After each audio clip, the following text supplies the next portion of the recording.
Making any decision without having all of the information and facts beforehand can be very tough. I spoke with a young man recently and he told me that some of his professors had changed the rules on him in the administration of his classes. The syllabuses of a couple of his classes had been altered, which switched exam dates. He was also notified of these changes after the semester's grace period. The grace period in which he could get his tuition money back after dropping a course had passed. Because of the changes, he would have 2 to 3 exams on one day. I agreed to him that it was not a fair thing for them to do and that he wasn't given all of the facts in order to make an adequate decision. This young man had to make a decision to take the courses the way they had been altered or to drop the courses, forfeit his tuition money and delay another semester until graduation. It was interesting because I was about the same age as this young man when one of my undergraduate professors told me that you are not going to have 100% of the facts needed to make a decision in the real world. He told the class that if we're lucky, we might have 50% of the facts in order to make a decision.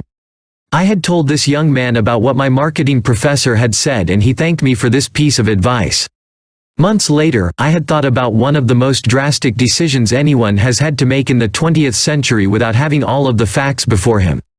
Harry Truman became President of the United States in April 1945 after Franklin Roosevelt died. Roosevelt never informed Truman about the Manhattan Project. Suddenly, Truman had access to 3 atomic bombs and the authority to use them in World War II against the Japanese.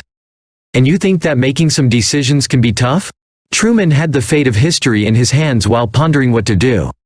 The point is that Truman, like many other decision makers, was faced with very limited information and had to make a decision and follow through quickly.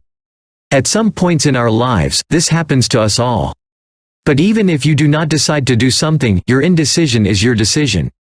Not to decide is to decide. So, how do you make a decision when you do not have all the facts?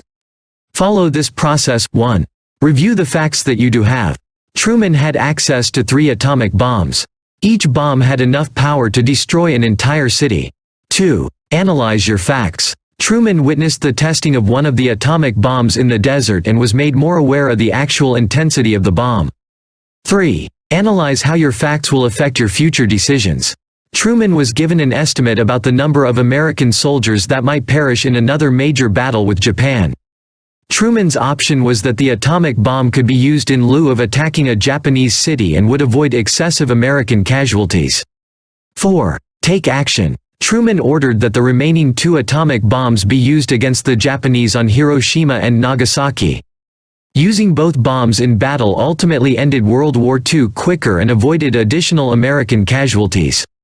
Great decision makers, like Truman, act when necessary and take full responsibility for their actions. Although the outcome may or may not have been what Truman had planned, a decision was carried out. If Truman did not make a decision, the war would have lingered and more American lives would have been lost. Although the decision may not have been a popular decision at the time, Truman knew it had to be made. None of us have crystal balls and have access to future information and events. Truman was no different. Although we don't know the exact outcome of a decision, we can take conscious action and make a decision. If we don't decide, someone or something will decide for us. We decide by decision or indecision. Which one will you choose?